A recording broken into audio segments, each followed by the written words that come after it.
It's time for Twig This Week in Google. Aaron Newcomb joins Jeff and Gina and me to talk about all the latest Google news, our response to Apple's announcements, and what Google might be announcing on Monday. And a look at the new Samsung Chromebook. Is it the hottest thing since sliced bread or just another VIC-20? It's all coming up next on Twig. Netcasts you love. From people you trust. This is TWiT. Bandwidth for This Week in Google is provided by Cachefly. Cachefly.com.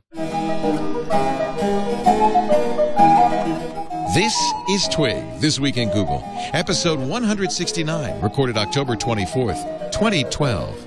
Let's get fiscal. This Week in Google is brought to you by Stamps.com. Use Stamps.com to buy and print real U.S. postage the instant you need it right from your desk. For our special offer, visit Stamps.com, click the microphone, and enter Twig. And by American Express Bank FSB, offering a high-yield savings account, the perfect complement to help you reach your savings goals. To learn more and open an account online, visit personalsavings.com/online savings. Member FDIC.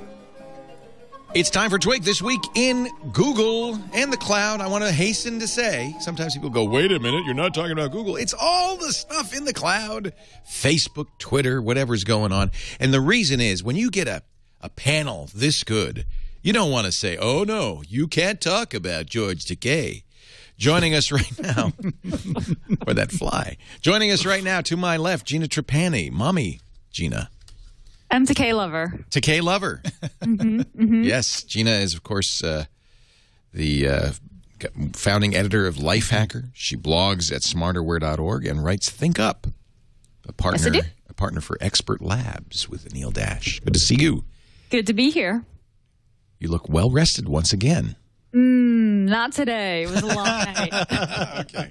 My daughter's 5 weeks. And the honeymoon is over. Time to party at 4 a.m. Oh, man. Aaron Newcomb's also here from Oracle and the Source Show. And you're a father, right? Absolutely. 3 kids. How old? Let's see. I got to remember, right? 13, 10, and 7. Oh, geez. So we're out of diapers. We're beyond the late night or early morning. You've been where Gina is. I've been there many times. Many times. Yep. I remember doing laps with Abby when she was that age, just trying to jiggle her to sleep. Right. Yeah, pacing. Pacing works. Pacing, motion. Yeah, motion. Also here, the father of us all, Jeff Jarvis. I don't know why I said that. Jeff is the author of What Would Google Do and his new book, Public Parts. Oh, my. Also a George Takei fan. He blogs at buzzmachine.com and teaches journalism to some very lucky kids at the City University of New York. Hello, everybody. You know, there's a lot of interest in this new Chromebook. It's sold out already, and I am kind of puzzled. Killing me. Well, I'll tell you what it is. All right. Can I start it in here? Please. Because I ordered it on the 18th. I am enraged today. Never happens, I never get mad about anything. And because it hasn't arrived from Best Buy. I ordered from Best Buy because you could order from there. You couldn't order from Google Play at first, right? So I went to Best Buy. I ordered immediately. It's now supposedly back ordered. Somebody else who ordered Sold out. Ordered it on Google Play 2 days ago. Just got it today and bragged about it on Google Plus. It's killing me. Here's the deal, Leo. Here's the deal. I have gone to my Nexus phone. I have gone to my Nexus 7 tablet. I am going, for the purposes of the show, for the benefit of the show, I'm going to go 100% Google. I'm going to live Google. Oh. There's only one thing I can't do if I live Google. Skype. Because that Chromebook, you have to use a Hangout. We could use a Hangout, right, Chad? Can we try it? Yeah. Yeah, the biggest problem at the moment is the drivers that we use for video back to you don't work. You won't be able to see us. So you won't be able to see us. We'll solve that. We'll just sake of saying and we actually won't use a Hangout. We'll use Google Talk, right? Google Talk will work perfect. Oh, that's right. That's what you could use Google Talk on the Chromebook, right? Yes. Yeah. Okay. Yeah. All right. So I realized for $249, right, I can pretty much do anything that I need to do. And by the way, anything that a journalism student would need to do, too, I think. You can edit video. You can edit photos. You can publish. You can do all kinds of things. And I think it's potentially a breakthrough. You compare that to the new Chromebook. iPad. I mean, Chromebook, but the new the PowerBook. MacBook Pro. MacBook Right, Pro. talking almost. Are you an old timer? The what? Yeah, I know. The 10 times the price. 10 times you can get 10 Chromebooks That's right. for the price. Actually, of we a- observed that yesterday during the announcement. The 13-inch Retina MacBook Pro is not 10. It's Almost $16.99. Well, but by the time you add in all the other stuff, you're up to $2,200-$2,300 by the time you get to the high end of it. Point being obvious still. Well, you're not getting high end. You're getting very low end. That's what puzzles me. Now, it looks like a MacBook Air, and maybe that's what's deceiving people. Did you get the 3G model, or did you get a what? I'm so eager to get it. I've ordered both. I have people at Best Buy the 12. Buy 5. They're cheap. Well, exactly. I'll turn 1. You couldn't order the 3G at first, and then Amazon quietly allowed you to do that. So I'll get that if need. So here's what you're getting for $250. It's an Exynos processor, which is basically the same processor used in many Android phones. Dual core. They don't say a clock speed. You're getting a 11.6-inch screen that's 1366 by 768, which means, and they have mentioned this, it'll play back HD 720p, but HD video. Low glare, 200 nits. Everybody's talking nits all of a sudden. Nits here, nits there. Your pick. I don't know why. It's got a VGA webcam, so you're going to look awful. Mm-hmm. That's 640 by 480, right? Yeah. Ooh. 2.5 pounds, 2.4 pounds. I don't always look awful. I'm either pink or pixelated on the show. You won't be pixelated, but you'll be. You'll look like you're talking to us from Azerbaijan. 2 gigs of RAM, 16 gig drive.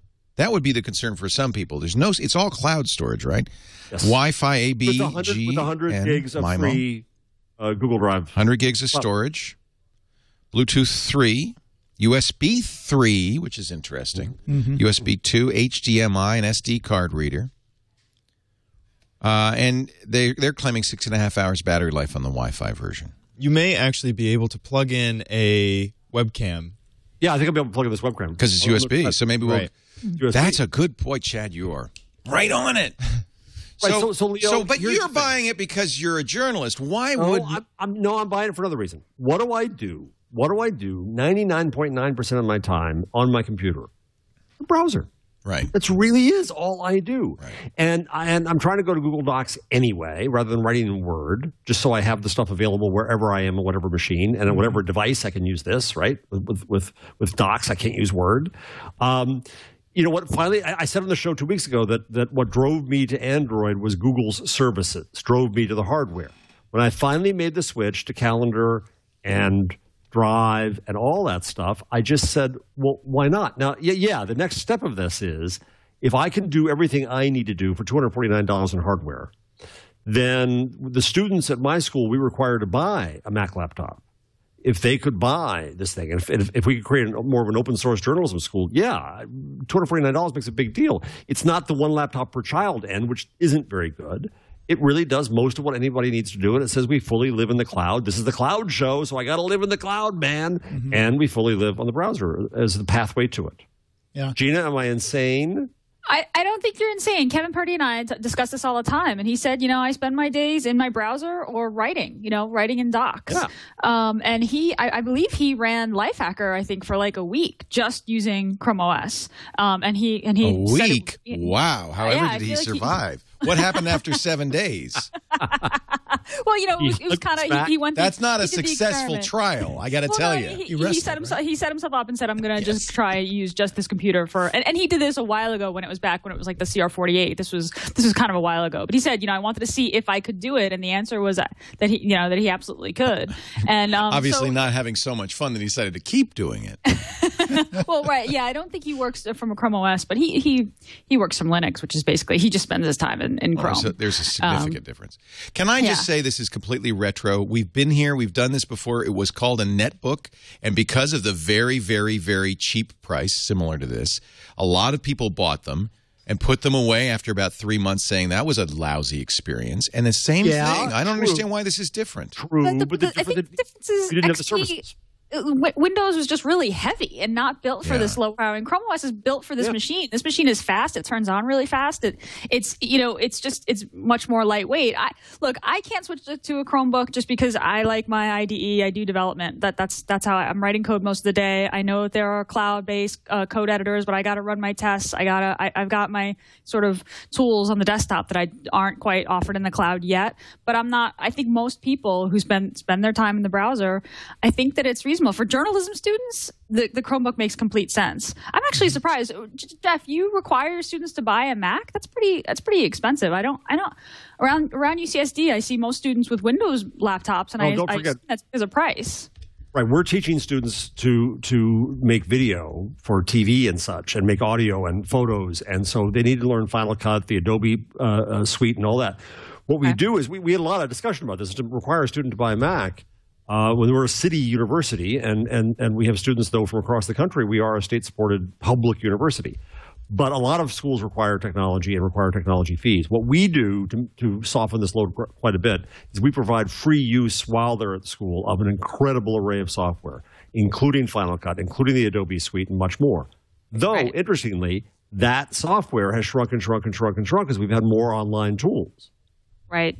I think this is great for businesses who have gone the Google Apps route. I mean, if I were a small business and I first of all, I would be on Google Apps because it's so easy. And then I would give it every single one of my employees, the day you come, you get this as a laptop and use this because, you've got offline access to docs. There's, except in the corner case where you are doing things like video editing and whatever.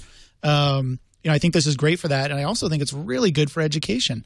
So I agree with Leo. I've never been a big fan of Chromebook, but at this price point and with all of the marketing they're doing around this, I mean, I was seeing ads, I think, during the playoffs for the Chromebook. I was really surprised how much they're doing to promote this. The new commercial is great. The it's for everyone, that commercial. Yeah. It's a cut together of a bunch of YouTube clips. I think it's really a big good. fat lie, and seriously, I do. And I think it's going to be. We've seen this so many times before. The Commodore 64 was very popular because it was very cheap, and then people got it home and realized why it was so cheap. The netbooks were very popular because they were very cheap. Then people got them home, and I'm going to get the calls in 6 months from people who say, "Oh, computing, it's so horrible because it's just so slow."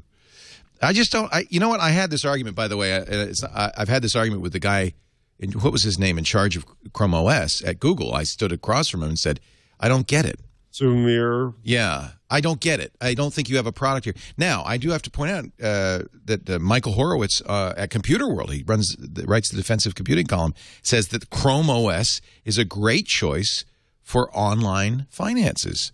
This might be this might make sense as kind of a standalone secondary computer. I know people who use Linux for that. Just by the side of the phone or whatever, that's completely secure, that you just use for things you really want to be secure with. Is that Sundar Pichai? That's it. Sundar Pichai. Yeah, but Leo. Okay, but I think two things have changed. Uncle Leo.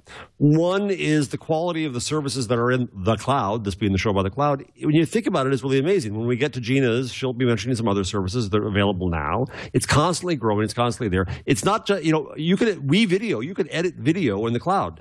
And the rendering is a lot faster. But who would want to do that when you can buy a good computer for a couple $100 more that doesn't really?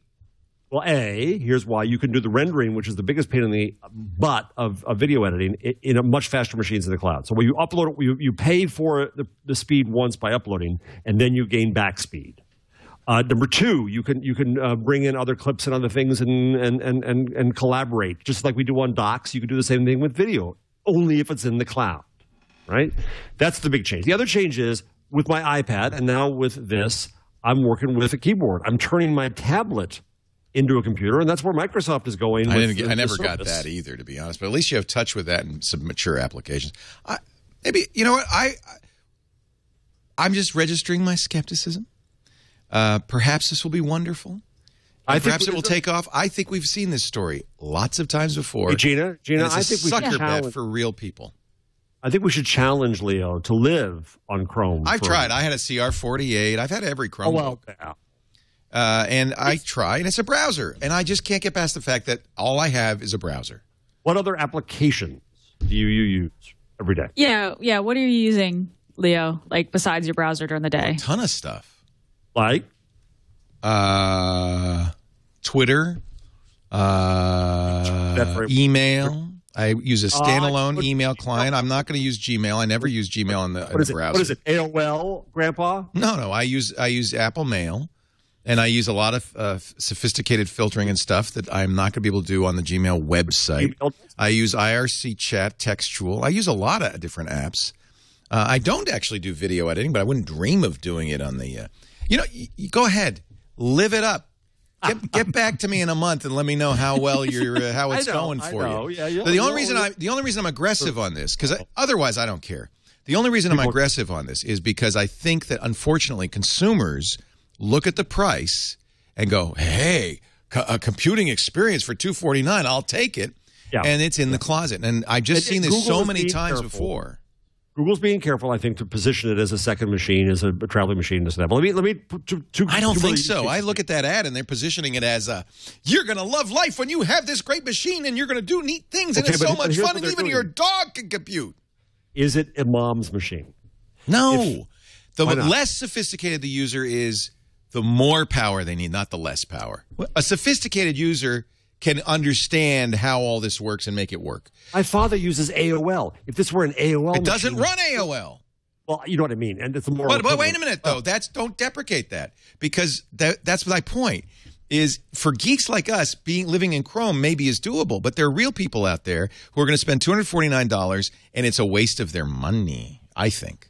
But we'll see. I mean, I may be completely wrong. This would be the first. There have been many, many, many generations of these machines that have tried to do this. But the price point, the changes in the background and the price point makes a big difference. Remember Think Inc., the little company that your boss started some years ago? Oracle had it was a network computer. It was a Think Nick. There was a lot of these around at that time. I've seen this again and again and again, and each and every time people say the same thing, which is, well, it's not there yet.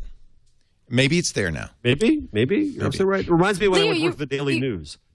They say, I want to do something new, and they'd say, the New York Daily News, and they'd say, Lou, we tried that in 54, right? It didn't work? No. Go ahead if you want to try it. We tried it 5-6 times. It hasn't worked. Shoot your thing. I wouldn't care, except I just feel like a lot of people are going to be taken for a ride. I think that's fair. I think that's very fair that you are doing caveat emptor here. Gina, you were trying to break in my... No, I was just going to ask about saying that the less sophisticated the user, the more power that they need. That's interesting to me, Leo. I don't know. Why do you say that? That doesn't seem... Because to me, I see it as the Mac is a luxury computer and the Chromebook is less powered computer. If I wasn't a developer, if I was just writing, or if I was a student, I could totally see going to school with a Chromebook. If I was just writing papers and doing it mostly everything in my browser. Yeah, I think what happens is, and it's very frequently the case, that the least sophisticated users buy the cheapest computers. Right. It ends up having been a mistake because it doesn't do what they need it to do. And they're not sophisticated enough to figure out the ways to get it to do, like video editing. Yeah, right. Good luck. So I'm a consumer. I have a camera. I have a video camera, or maybe I have a still camera. And now I have a Chromebook. Now, what I'd like to do is send Grandma the pictures. How easy is that going to be? It has a slot for your memory card. You put it in there. You email the picture to Grandma. Well, we'll see. So I have to say I agree with Leo on this for the most part. I really want to love the Chromebook. My wife, after seeing the commercials, who's not into technology at all, came and asked me, "Oh, I just saw this commercial. Is this something I could use?" And I said, "No, it's not for you." For the reason that you just said, Leo, is that she's always getting stuff from other people. She's always, people that are using Microsoft products or other products. And then she goes, because she runs Linux, because I make her run Linux. And what a husband. That poor woman. Oh my God. Sometimes she's not able to do things on Linux. You're like Bill Gates' kids. We have to use a Zune because Daddy won't let us have an iPod. That's like the scene out of Diner where he wouldn't marry. That's right. Unless you knew the football, right? quiz. Yeah, you had your wife do a coding test before you'd marry her, I'll bet. Yeah, well, I don't think she would pass. That's actually a good idea. She definitely wouldn't pass that one. So honey, you're not rendering. Here's the video. I got to point out 394,000 views on YouTube. I just want people to watch this and see who Google is targeting with this product and ask yourself whether those people are going to take it home and say, yeah, this was great a year from now.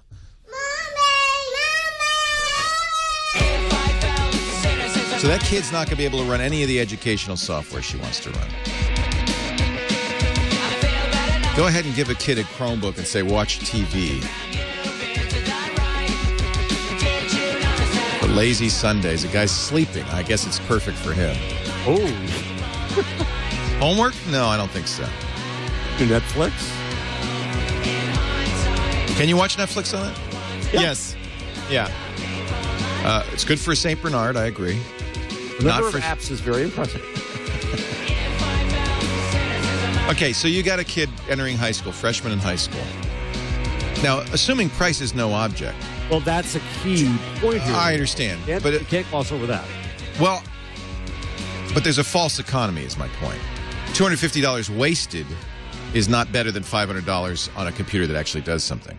It's wasted, and you'll end up buying the $500 computer. So it's an expensive economy. So if you got a kid entering high school from 8th grade, what do you get? That kid, you get get her a Chromebook? Yeah, I mean, if she's doesn't take care of stuff well, or he, okay, if the kid it's good. is beats up. If she's going to break it, that's good. Yeah, that's a good reason. And if I want his or her stuff to be everywhere and not have to worry about backing stuff up, sure, right?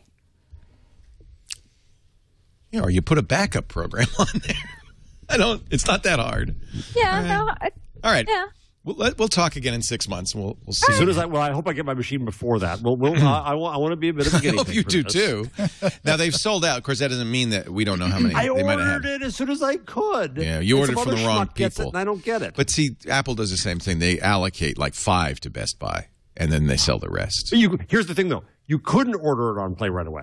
Mm-hmm. So I would have ordered it on Play, but you couldn't for days, and I didn't know when it was going to go on Play. So I went to the first place I could buy it, and frankly, I'll be fully honest here. I thought if there's a problem, I could return it to Best Buy. By the way, it's interesting. Escape hatch. They're pitching this as being able to play back 1080p video, even though it's only a 768 screen. I don't understand that. I think Google's a little disingenuous on this. I know they really all in on the Chromebook and all of that. Maybe they feel like they're doing people a real favor. I worry that they're doing people a disservice, but I could be wrong. And I'm actually would be happy to be wrong. I bought the one laptop per child. I think that's a really. I'm excited by it. I bought every netbook that ever came out. I still have my Asus ePC, and I've owned every Chromebook up to this one. In fact, Chad, we had you review them. I reviewed, yeah. And how many are you? Which one are you using now? Well, we had to return the newest one. So the old one. We have plenty of those. We got them at Google I/O, didn't we? Yeah. You got the Chromebox at Google I/O. Oh, Chromebox, yeah. Two the Google I/O before the last. They gave us a Chromebook. And that was the first generation. That wasn't the C48. That was the one that they're still doing on Virgin That one's Airlines. a piece of crap. Yeah. Right. There's the CR48, and then there was the Samsung. Right. And I had the Samsung. Yeah. I gave it to my nephew. The chat room saying, Leo, why would you do a show about Google when you're so ignorant? They're saying, so we'll just see. We'll talk again in a few months. I think it's important to be critical. I think it's important to be critical about these things, for sure. Absolutely. Idiot analyst says Google could be gone in 5 years. Now, that's a guy I can get behind. Somebody on Twitter said, I can't wait to hear Jarvis rail about this on Twig. So Katie Thompson on CNBC. She's the technology editor. Google may be on its way out as the dominant player in search, according to one analyst. Actually, I'm sorry, it's not Katie. She's writing about. I was going to say, did the idiot analyst have to be a lady? Come on. No. I'm sorry. It's Eric Jackson, a nice fella. Iron Fire Capital founder and managing member. Incredible source. I don't know if I'd want my title to be member. But anyway, he said Google could easily find itself fending off the woes that eventually took hold and embattled Yahoo. They could disappear in 5 to 8 years in the same way that Yahoo disappeared. They're still around, but they're the walking dead. Actually, I don't know if he's really wrong on that. No, that's patently true. Any company, Facebook, any company, Google, Twitter, any company could disappear. IBM 8 years ago, if you had said that about Microsoft, people would have thought you nuts. Mm-hmm. Mm-hmm. Yep. Yep. So absolutely could happen. I don't disagree with that. But the rationale, it's the mobile boogeyman. Nobody's figured out mobile. Well, that's why the stock market punished Google by killing its stock price 4 or 5%, right? Because Google had admitted accidentally that 40% of what they're making 40% less on mobile than on desktop. I think that's what they said. It's beginning. They got $8 billion revenue on mobile. They're still doing okay. Yeah. And Amazon and Facebook, which everybody's been screaming the same thing when they had the earnings call this week. It turns out, we are learning how to sell mobile. They have, hundreds of millions still, but, smaller than Google. And their stock went up 12% today, I think. And by the way, Yahoo had some profits too. Mm-hmm. Yahoo did okay. Yep. 20% for Facebook. See, bought it. Yeah. I don't think the basic premise here is wrong. Any company can go under. And we've seen it with a lot of internet companies, but I just don't think that the comparisons that this person's pointing out are fair. Who's he comparing him to besides Facebook? He says if Facebook saw a deceleration of their sales and growth leading to half of their stock, why couldn't this happen to Google? Right. Well, Google is diversified, right, much more than Facebook. Like the comparison is just not valid. Yes, that's true, but it is purely an advertising company, which we have to say in media, is a problem. Well, but why would it, based on? Is he projecting that ad revenues are going away or anything? He doesn't say any what they project is that you can't get the same kind of revenue in mobile as traffic moves to mobile. Then you can't get the same revenue there that you get in browsers on the web, PCs, and that's lower. But I think what that mistakes is that and Facebook has said this, Zuckerberg has said this, and the same is true of Google. And I'm sorry, I've said it a million times. I'll say it one more time.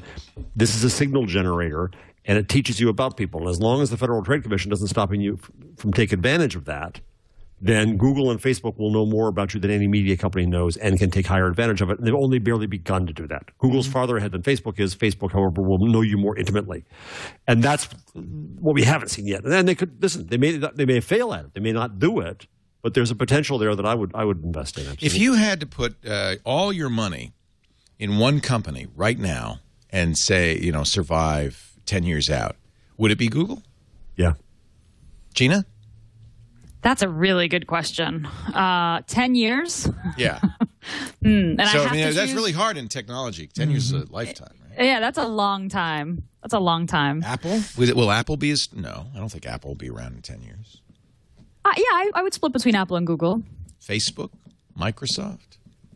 Or is there somebody not an incumbent who could completely change the game again? We've seen that so many times in technology. There's always someone. There's always somebody out there. There's always someone. And I think what is true is that a few years ago you'd say, well, there's no one that can compete against Google in search because Google's has years of building this index.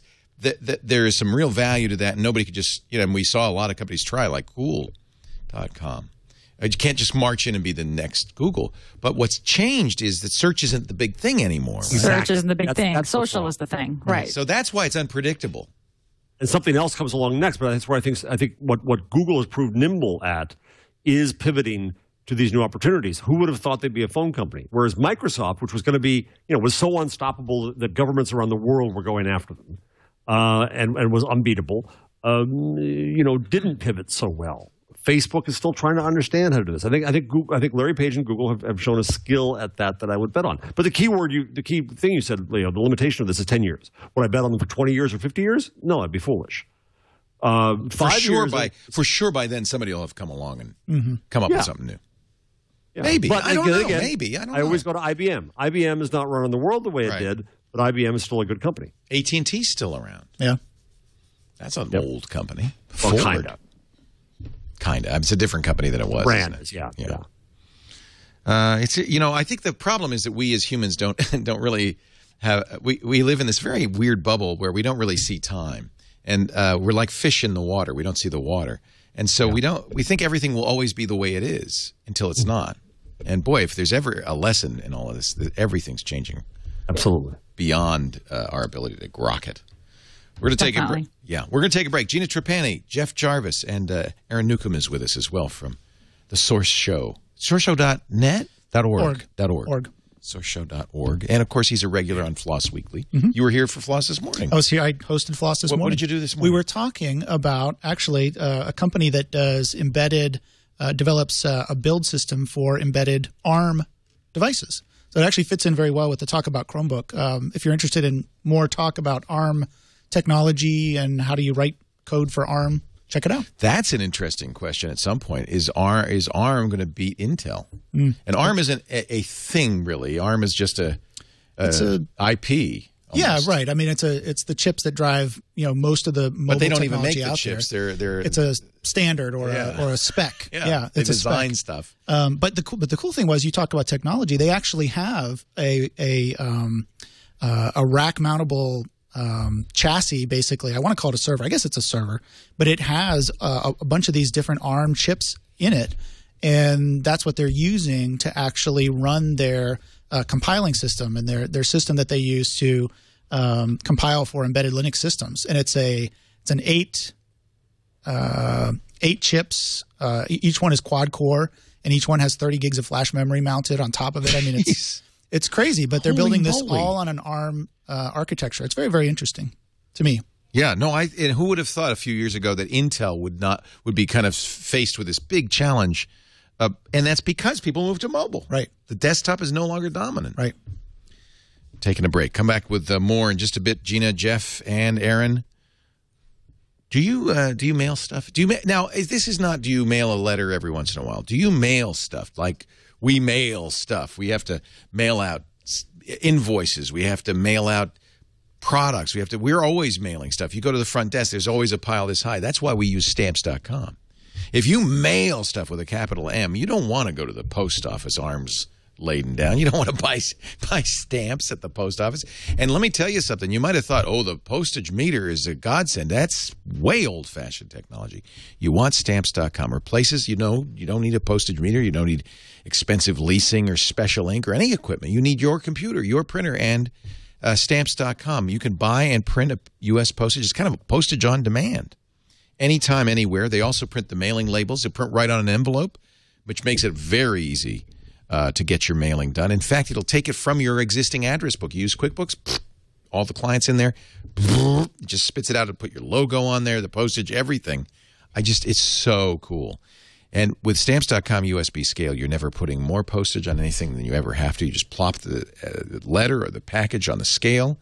It goes into it's USB, goes into the computer, goes to the software, prints out the mailing label for you. You're set. If you're an eBay seller, an Amazon seller, Etsy, PayPal, any of those, it will take the address of the buyer from the website. You don't have to type it in. Takes everything you need from the website, fills out the forms. If you're doing international mail, you even get discounts you can't get at the post office, because truthfully, the post office loves Stamps.com. They want what's not to love. You don't have to come to the post office anymore. Saves them money. So that's why they give you 21%, up to 21% off on express mail, up to 15% on priority mail.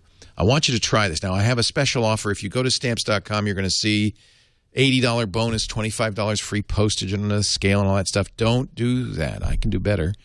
See that microphone in the upper right-hand corner? You click that and use TWIG as our offer code. And we want you to use TWIG so that we get credit for the Gina and Jeff and they get big raises.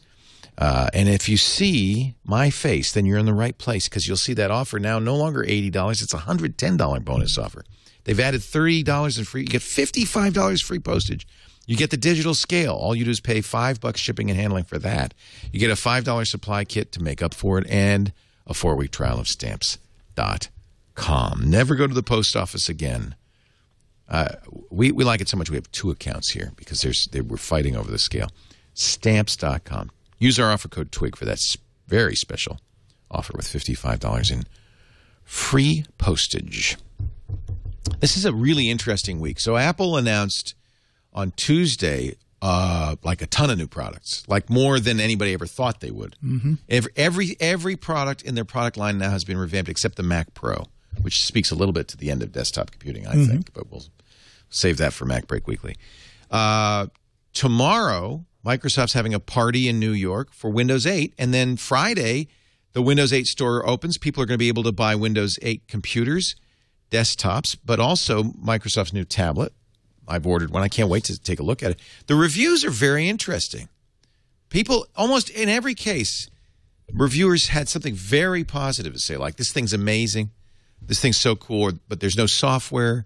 Even Walt Mossberg praised it highly. Some of which I wonder is because people feel like they can't really just slam it, right? They have to say find something good. Who'd think we have empathy and sympathy for Microsoft? Exactly. It's almost like, oh gosh, find something good to say. Well, it's a very attractive box. because they feel bad. And then, we've got big announcements next week. Microsoft's got its Windows Phone 8 announcement in San Francisco next week. And Samsung's got big announcements next week. And then Google says, out of the way. They shoehorn their way into the Monday calendar with a surprise announcement. Not so surprised now we're here. Is it all because of Christmas, right? It's because the holidays are coming, right? Kwanzaa. So, but I don't remember this ever happening before. This is the first and I guess it's because we have all these companies competing with inexpensive devices.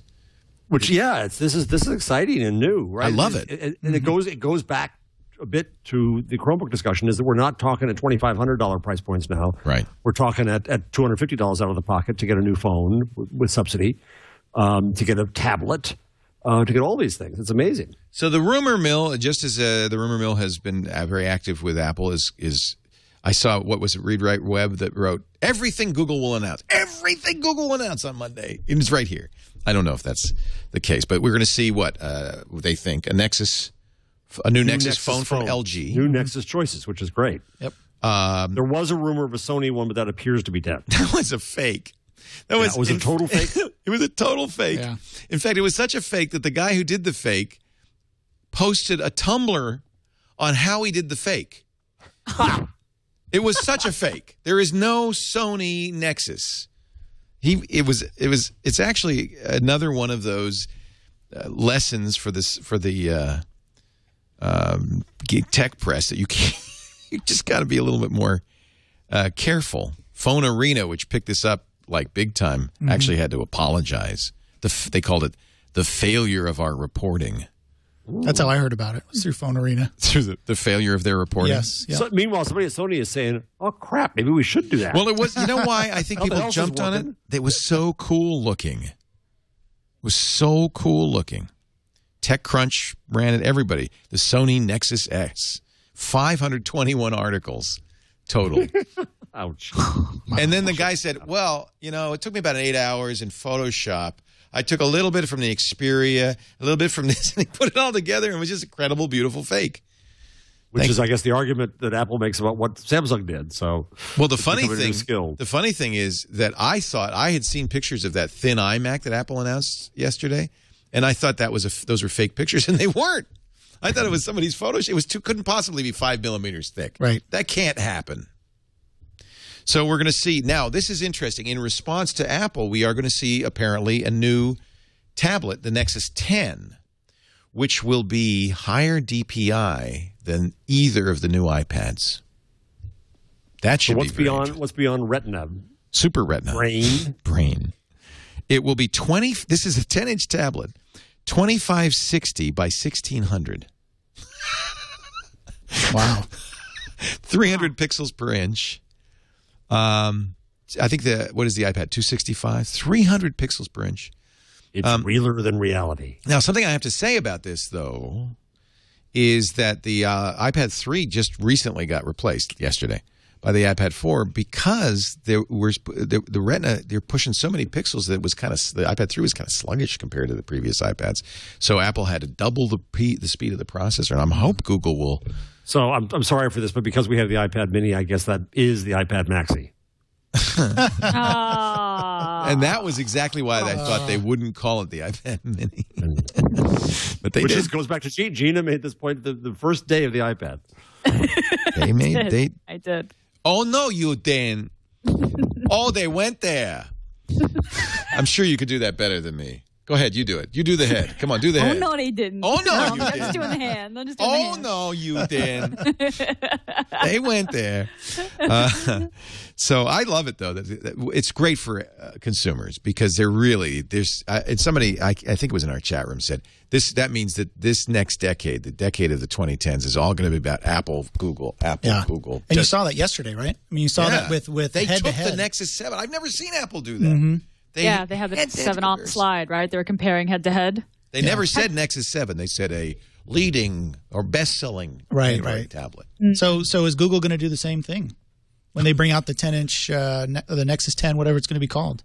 I think it'd be really interesting to have them do a point-by-point back at Apple. Say, look at our resolution. Look how thin it is. Look how whatever the specs are on it. It would be very funny if they did that. Because Apple didn't. It's finally going to be Google's answer to the iPad. It's getting pretty direct, isn't it? I mean, it's like boom, boom. It's also a Nexus, so it'll run the newest version of Android, which we thought was going to be Key Lime Pie, but it's just saying it's 4.2 Jelly Bean. Yeah. They don't want to overpromise. So do you know, Gina, what that could mean or might mean? The LG phone will have that. That'll only run. What's 4.2 versus? Well, what is 4.2? What is it going to be? What's new? I think it's shared users for the tablet end. Yeah, that's one thing. One user. Yeah, shared. Not necessarily. Yeah, shared users in that you can log in as different users. I mean, something the people wanted from the iPad and never got. Mm-hmm. Yeah, right. So like user switching. Yeah, user switching is a better way to put it. Yep. Okay. By the way, Windows tablet does that. Yeah. Interestingly. Well, Windows has done it for forever. Windows has always done it. It's kind of expected. If you had a Windows tablet or a Linux-based tablet, This will be a Samsung, by the way, this Nexus 10. The other one was made by Acer. Or no, Asus. I can never remember the Aces. It's one of the Aces. So it's not Key Lime Pie. It's Android 4.2 Plus, an updated version of Jelly Bean, according to a person familiar with the announcement. These will be the first 4.2 devices. This is now, by the way, this is Google's and Android's downfall. I mean, if you're going to pick the negatives, is that there are so many versions of Android, and Which Apple really played on is that rebuild a device that can be updated. Wink, wink. Well, not all of them, but I know that's true. But still, it's a frustration that Galaxy S3 users in the UK only today are getting Jelly Bean. I still don't have it on my S3. It makes me you crazy. Buy the latest thing and you don't have it, and that's very frustrating. I think they've got to fix that, or you end up with tiers here. So why are we who have this happy to have the pure Nexus experience? Because I have Jelly Bean, Right. I don't have visual voicemail unless I go out, an effort to go through Google Voice or whatever. So I'm happier all in all, but that creates a tiering that at some point their manufacturers are not going to be happy about. It was not Read Web. It was the Next Web that had Next Web, you're right. Everything you'd ever want to know. They also say that, as you said, there'll be a 3G version of the Kindle 7. I mean, sorry, the Nexus 7. Kindle. Nexus 7. No, right. Nexus 7. So the 16 is going to go down to the price of the 8. The 8 is already out of stock. You can't buy the 8. So the rumors are is the 32. You were the one who revealed, Leo, by taking apart the Nexus 7 that had space for a cellular. Well, I saw somebody else do it, so I just opened mine. Right. Yeah. I take credit. What the hell? Thank you for the credit. I don't do reportage. I'm a pundit. So you get to the point where you have a $200 price point for 16 gig for the Nexus 7. You have $330 for 16 gig for the iPad. And I was talking to some folks on Twitter today about this, and it really struck me that what happens is that, you're buying the smoke and mirrors. You're buying the Hugo Boss suit instead of the JCPenney suit, right? So in a sense, Apple more and more becomes the designer brand in fashion terms, and Google and Amazon both are kind of ready to wear. That's exactly the distinction I made yesterday on Mac Break Weekly. It feels like Apple is like the Bang & Olufsen. You pay more, but you get a beautiful thing. Mm-hmm. But the question is, that's a narrow niche for B&O. I mean, yeah, it is, and it's small now. Apple's done very well with that. They're happy with it. They love their margins. The other thing that really hit me, Leo, is that I think that Nexus 7 put incredible price and thus profit pressure on Apple because, as we know, Google doesn't make money on this. They're not in the hardware business. The hardware is a path to what their real business is. And it's advertising and signals and selling stuff, right? Where Apple does not have all those lines of business. They have some. They sell books. They sell music. They make that point. But they don't really – they've failed in trying to be an advertising business. And They don't have the personal services that Facebook and Google have, really the same way. So they've got to make the money on the hardware, and that puts them into a bind, so they've got to sell smoke. And Apple has smoke. They have beautiful smoke. It smells great. It's hickory. It's great. but they sell smoke. Same as advertisers in Vogue, right? You're selling smoke. Yeah, and 90% of it. But, I mean, Apple's completely happy with their margins and their niche. Yeah. I guess, but Google is also completely happy to let Apple to cede that to Apple and say, fine, we'll take the low end, we'll take the 90% users who want to get something done. I think that's a good division of the world. The problem is, I don't think Apple really is completely happy with the niche. I think Apple got a taste with iOS. They got a taste of dominance, and I think they said, They didn't lead with the 7-inch. They always lead and get copied, right? Yeah. The 7-inch, they scoffed. I think you have to, give Steve a poke that they got scoffed. And the 7-inch, Google proved and Amazon both proved. Mm-hmm. That's a good point. Web 50, said, because I have an unlocked Galaxy S3, I can get it with keys. That's the Britain. It's the people with Verizon and AT&T locked phones that won't be able to, or whoever has it. It's not Verizon, AT&T. No, I guess everybody has the S3. So 4.2, content in the center, which when I read that, I thought, whatever that is, it doesn't sound like something I want. No. But what it is just a Play Store widget. But I think it means you can access content from like you could watch on the widget, you could watch a show. Oh, okay. Oh. And tablet sharing, which you mentioned. Multiple I'm users. not sharing my tablet with nobody. I know, it's funny because Apple really has always said, well, we could do that, but really we think this is each of you should own one. There's also I know that there's some things that people have been asking around security for a while, like parental controls. So you assign. That's nice. You assign Apple's your kid a good job with that. Actually. Yeah, so you assign your kid an account, and when they sign in, you've locked it down, or to whatever extent you can. There are also some pictures floating out on the web about some work that's being done in the gallery to improve the look of the gallery on Android 4.2. But I think the biggest things are really around security, multiple users, and things like that. I don't think there's a lot of really super new cool features that are coming out. So I think it's a good thing that they didn't actually iterate this. It doesn't look like the features are there. This isn't a major iteration of Android. No. It really is a minor. No, it doesn't sound like that. Oh, the content in the center makes a lot of sense because, when the Nexus 7 shipped, the Play Store, it was so Play Store centric, the default home screen layout, right? It was like all your Play Store content in that widget right there. So that makes sense. Yeah. And, but thinking about the multiple users thing, I'm going to really like that. I mean, I leave the Nexus 7 kind of laying around the living room, and it'd be really cool if my wife could pick it up and just switch to her account quickly to do what she needs to do, so then I could switch back to my account. Now it's just kind of like, I agree. I think that I'm signed into everything. It speaks to a different use model for the Nexus 7, which is it isn't your tablet. It's the one you leave on the living room table. Mm-hmm. It's like a remote control. It's just it's a device you leave lying around. Mm-hmm. I use only the Nexus 7 now to record on our DVR. Yeah, because it's the Verizon app, right? Now, the truth is, I do take this with me everywhere. Whereas, Leo, you never take your tablet with you. Only because it's Wi-Fi, and I want 3G. But I practically have that with the Note 2. That's true too. It's so big. I mean to ask you, Leo. You try every phone, you do everything. All right. I'm now putting you on Desert Island. You're allowed to have one phone with you, either the Note or the S3. Which one do you take? Well, you see, the Desert Island's the mistake because that changes the use. But so don't say Desert Island. Just say in your normal life. Because if it were Desert Island, I would absolutely take the Note 2 because this would be because it's bigger. It could do all of that, right? Mm-hmm. But carrying it around, it's funny. I switched to the S3 again for last couple of days, because I have multiple batteries. I have a case. I don't have a case yet for the Note 2. I have a dashboard mount. So they're for pure convenience. And I had to note that it's the same resolution as the Note 2. They're both 1280 by 720. So it's not like I'm getting anything more. It's just smaller or bigger. Right. So I think they're both very good, and I think that's really mostly just a personal choice. Now, what about they're the same phone, basically. Although I'll take it back because I love Jelly Bean, and Jelly Bean is significantly better. So because my S3 didn't have Jelly Bean, it will tonight.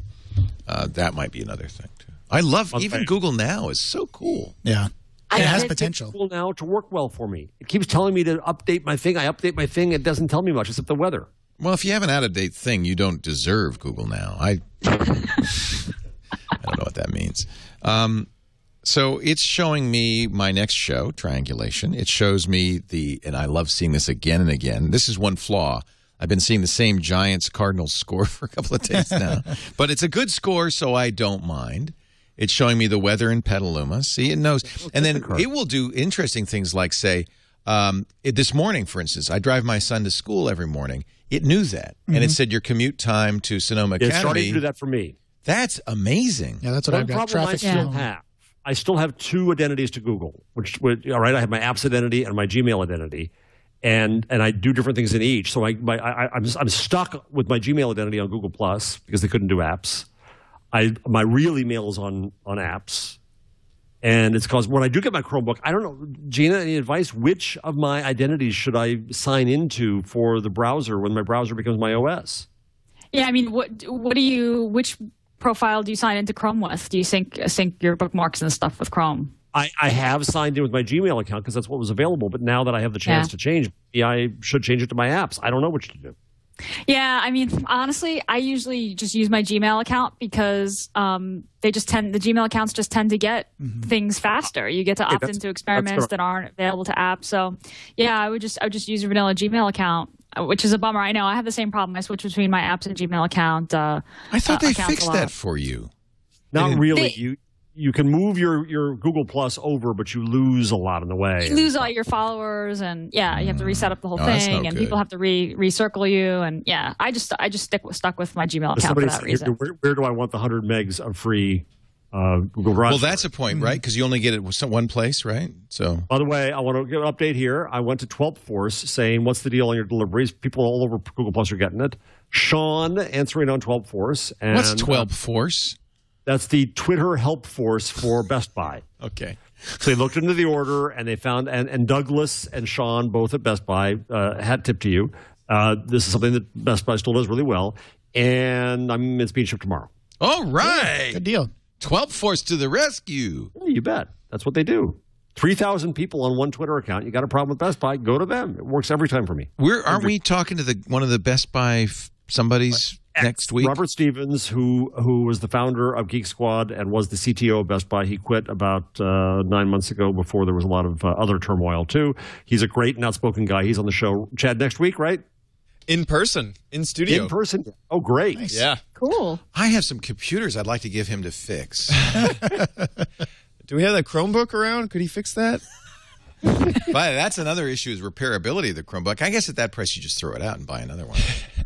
Yeah. You threw it in the pond like the commercial says. It's a disposable computer, essentially. It's a disposable computer. You can stomp on it. You don't lose anything. Almost. I mean, there's a lot fewer parts to go bad. Right. Most everything's built in. They never break. No spinning drive at all. Who fixes it if they break? Best Buy will fix yours, Jeff, but if you bought it from Play. If it's broken and it's still in warranty, you just send it back. You send it. Yeah, they'll send you a new one. Yeah. All your stuff's in the cloud anyway. So. Right. Newegg was selling it with trying to get you to buy up the $50 data backup plan. Good luck, Newegg. So now I want one. I'm going to buy one, and maybe I should do a week of just using one. Wow. Oh, we've shamed him into it. Okay. Yeah. I'm kind of thinking maybe I need a writing computer. I don't know. I've been. I think so. But actually, Leo's doing it for comedy material. Yeah.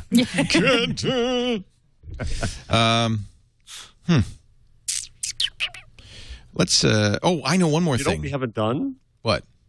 James Bond uses an Android phone? Changelog. Oh, yeah. We haven't done changelog yet. Changelog. Oh, the changelog. I'm ready. Do you want to do it? Ladies and gentlemen. Do it. The change log. The Google change log. Say it again. Yes, each and every week, Gina Trapani will tell you things that are new with the Google. And now, Gina Trapani. New in the Googleverse. Starting today, documents, spreadsheets, and presentations in Google Drive are now called Docs, Sheets, and Slides. And there are apps for them in the Chrome Web Store. So actually, if you just go follow Google Drive plus Google Drive and Google Plus, you can get links to all the apps. All they do is add shortcuts in a new tab in Chrome to get right to Sheets, Slides, drawings, forms, and other kind of Google Drive apps. So instead of just that one Google Drive Chrome app, you've got individual ones. Google Calendar for Android just became available in the Play Store. This is kind of interesting. I mean, Google Calendar is generally shipped on Google-branded phones, and it comes kind of built in. Right now, it's available in the Play Store. So if you have Jelly Bean or ICS installed on any handset, you can install Google Calendar from the Play Store. Although, be warned, there are some known issues with HTC handsets. The week and the day view doesn't quite work. Google lists those known issues on the Play Store listing, actually. So this is kind of interesting. I wonder if Google's ever going to release, say, the Gmail app to the Play Store. And I wonder if this means that someday we'll see these kind of stock Google apps that we all love so much show up in places like the Amazon App Store. I don't know. But interesting to see them unbundle it and make it available in the Play Store. Gina, I don't understand. Doesn't the Gmail app get sent with every Amazon phone or Android phone? But no. The Gmail does, but not Calendar. So right now, Gmail in the Google version of Android. So it's not in the Android open source project. So that's why you don't get it on these other. Oh, interesting. Google version of Android that ships with Google services. So the Play Store itself, comes, the Gmail comes, and Get Calendar used to be one of these built-in apps. Now Calendar is available in the Play Store. So they've kind of unbundled it and said, if you buy a phone that's not a Google Experience phone, you can still, and you have access to the Play Store, you can download Calendar. Or if you're not in the Open Handset Alliance because you're making a clone of Android, you could just download all the tools and it'll be just as good. Right. Got it. I wonder if that's really what Google wants to do. Yeah, I wonder. It'll be interesting to see if they start offering all those bundled apps, like the Gmail More users, the better. I guess. Why wouldn't they? The calendar's fairly sparse. It's not a great. I mean, there's other. In fact, maybe for my tool, I'll show you my favorite calendar. Oh yeah, I'd love to. I like the calendar. It's okay. It's a new icon too. Oh, with this change. Yeah, it's got a little turning little corner going up. Turning page. Yeah. Google adds 25 million new building footprints to Google Maps on desktop and mobile. Building footprints are just not when you're in satellite mode, but when you're just sort of in plain drawing mode in Google Maps, you can see the footprints of buildings. The areas that got the update are major cities, U.S. cities like Los Angeles, Chicago, Miami. The company uses aerial imagery and computer vision techniques to determine the shapes and sizes of the buildings. Some neat little update to Google Maps there. Google News gets a little bit of a redesign. Click to expand clusters. So when you search Google News and you get a bunch of links, they kind of cluster together and you can expand them. And there's a new, sidebars of photos and videos. It's kind of like tech meme-ish layout. And finally, Google Books Ngram Viewer. This is a cool product. They take all the books that they scan in Google Books. Then Ngram Viewer lets you type in a couple of keywords and see the frequency of use of those words over time. That got a huge, a big data set update. It's got a much larger data set, and it understands parts of speech. So if you use a word as a noun versus a verb, you can get results on that. Ngram Viewer is this kind of really nerdy, obscure tool for people who really love data. It only gets used like 50 times a minute, which is a lot, I guess, to the whole world, but not really to Google. It's really cool, though. If you check out Ngram Viewer, you can look at the instances of the way that certain words were used over time, and with this bigger data set, it's got smarter results. It's pretty cool. I think we talked about it when it first came out. Mm-hmm. We demoed it, played with it. Yeah. Yep, we did. That's all I got. That's the changelog. Tune in each week to find out what's new with the Goog. Thank you, Gina Trapani. We now have an open and a close. I think we need a middle jealous thing. Oh, I know what we need. If somebody wants to work on something, like we could count a bullet for each one. Like, oh yeah. Yeah, we're going to produce the hell out of this thing. It will soon have its own YouTube channel. The changelog. So James Bond uses an Android phone. I was always wondering, is James Bond, he's a shaken, not stirred? Is he an iPhone, not Android? But remember that Sony, in fact, we've already seen Sony ads featuring Daniel Craig, which I just find kind of weird. Yeah. But Sony makes the movie, right? So it's going to be Vios all throughout. And apparently, in Skyfall, James Bond uses an Android phone. It's an Xperia T, which is, of course, Sony. And you'll be able to win one. There's some sort of contest. Somebody uses it. Yeah. Did you guys see the Coke commercial, by the way, for Skyfall? No. A little off topic, but it's hilarious. If you search for the Coke commercial for Skyfall, it's pretty funny. They set these people up. They went to a vending machine and they said, "Oh, if you go do this, Oh, it's a Coke Zero. Yeah, it's a Coke Zero thing, and they had people playing the music, so they made them run through the mall or something. And as they were running, there was people actually playing instruments, playing the music. Unlock the 007 in you. So what is this? At some British train station? Yeah. I don't know exactly where it is. Some gals playing the violin, guys sweeping the floor. There's a bunch of oranges, and then he goes to a Coke machine and it says, "Want the chance to?" Oh, by the way, he gets out of the way cleverly. And she starts playing the Bond theme. Says, you want to... So it's the machine's like talking to you. Enter your name, David. Go to platform 6. You have 70 seconds to unlock the 007 in you. 69, 68. So she's playing the song. Sounds easy. That's why we made it harder. Oh, this is so funny. So the guy mopping turns out to be in the way. Right. As well as a bunch of other things. And then there's now some vocalese. Oh, my God, Anthony. Oh, my God, Mike. How are you? Marcel, don't you remember? A beautiful woman in a red dress accosting him.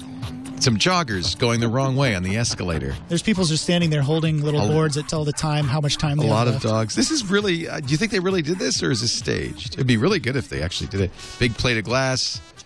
Oh! And, of course... I was hoping to see someone go through there. The oranges spill. He falls on them. This is hysterical. 39. She's got an iPad or an Nexus 7 with the time. Does Sony have a tablet? No, I don't think Sony does. He gets the luggage falls over, the organ grinder. Wow, this is quite elaborate. This is kind of like... Oh, and he gets to like a Zoltan. Sing the Bond tune to get exclusive tickets. It's not too hard. They've been playing it the whole... Right. If you don't know it by now, you're in big trouble. And then the audience... That's pretty cute. It's kind of a new kind of flash mob. And so he gets some tickets. All he gets is tickets to a movie. Yeah. For all of that. I love it when companies get creative, though. I mean, you notice you didn't really... At least I didn't notice Coke wasn't in every scene. You know, it wasn't like, oh, I love Coke. It's so great. I thought it was an ad for Skyfall. Yeah, exactly. I mean, they teamed up and they did something creative that gets spread around the web virally. Nice. And I don't know. Well done. Now I'm going to do a boring... you know what I love about this show? That I play ads and then I do an ad. Perfect timing. And then you enjoy it all, I hope. I hope. We're talking about the Goog. There's lots more to talk about. Holy cow. In fact, I'm going to ask during the break if you guys would just pick a few, because we're running out of time. We've spent a long time talking about a few things. So pick a few. Each of you pick a few stories that you think are important. Google Wallet sued for patent infringement. News.me dumping Twitter, or vice versa, I guess. Dumping iOS. Zynga firing a bunch of people during the Apple announcement yesterday so no one would notice. And Minnesota will allow online courses. After all, that was just a weird story. Before we do all of that, though, let's talk about where your money is. Now, normally I wouldn't get this personal with you, but I have to ask, are you maximizing your online savings? The American Express Bank, FSB, has high interest savings account, high yield savings account, waiting for you.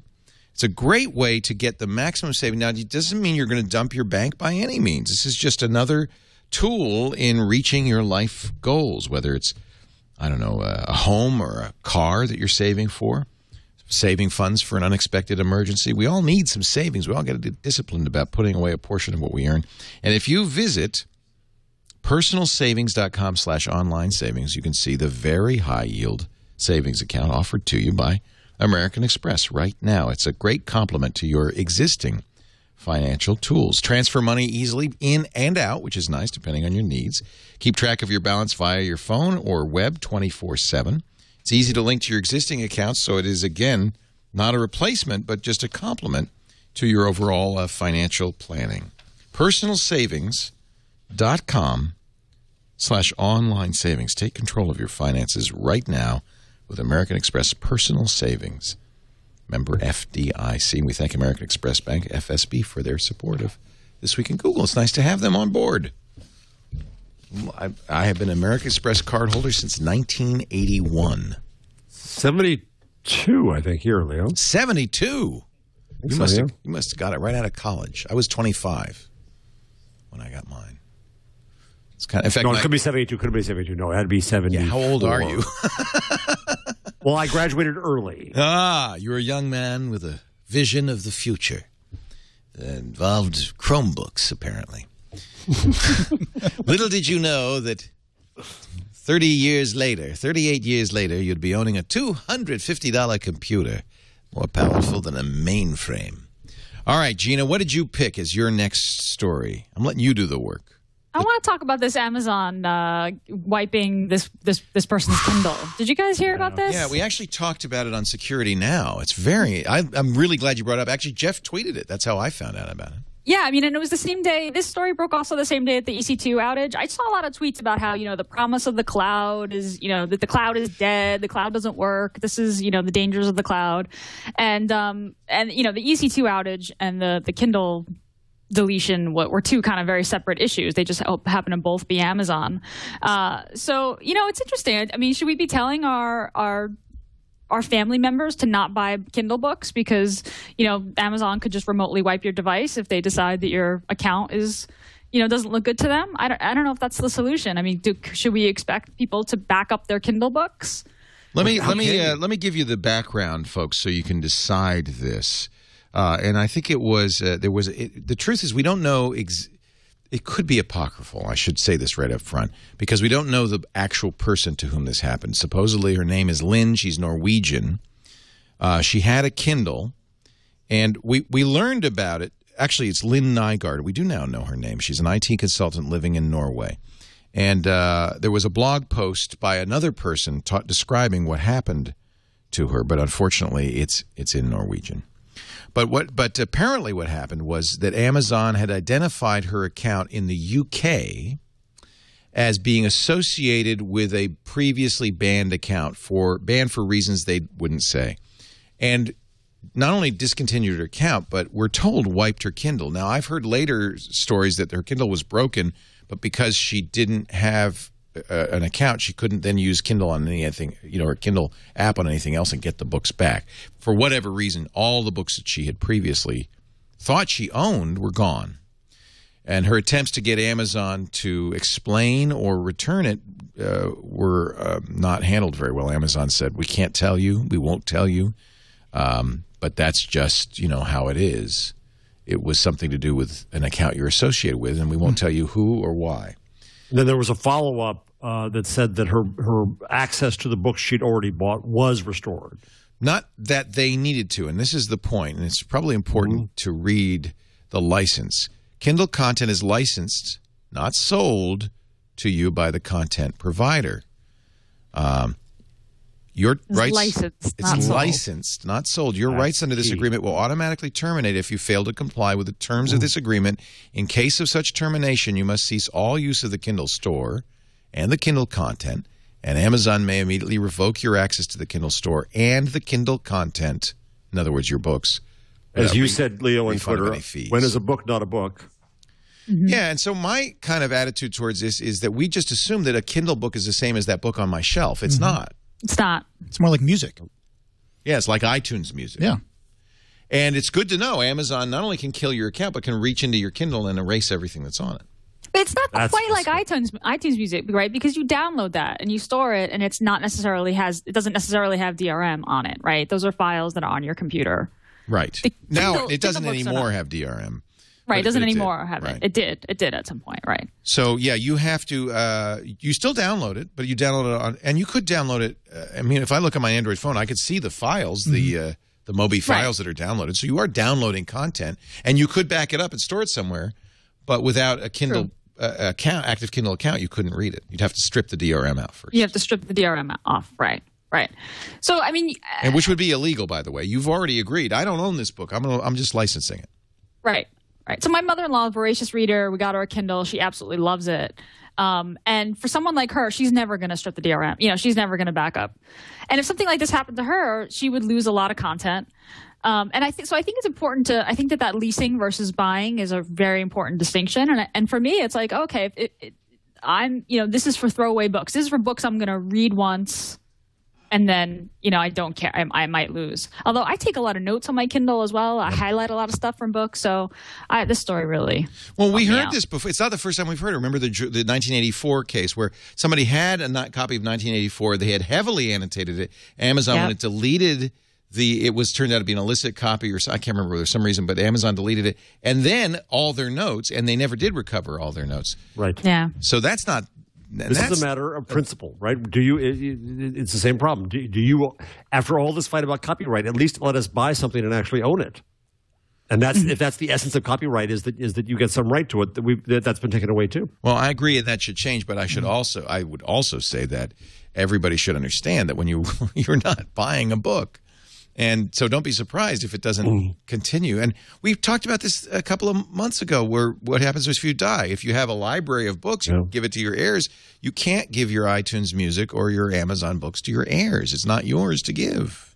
Or Henry Blodgett today, too, was saying that I was doing my Nexus 7 whoring, pushing it with people going bananas about the new iPad. And Henry said, but my family has all these books and all these movies and things on Apple. And, basically it becomes the business model like airlines and cable companies. You're prisoned. Yep. Lock in. Yeah. Yeah. It's your content. You don't want to lose your content. Yeah. So I don't know whether this case is real or not. It looked pretty real. The emails back and forth. I did email Amazon personally and asked them for response. I got none. One of the sites in Scandinavia that reported this said they got response and put that up, but I don't know because I never got to Amazon, so I'm not going to fully judge.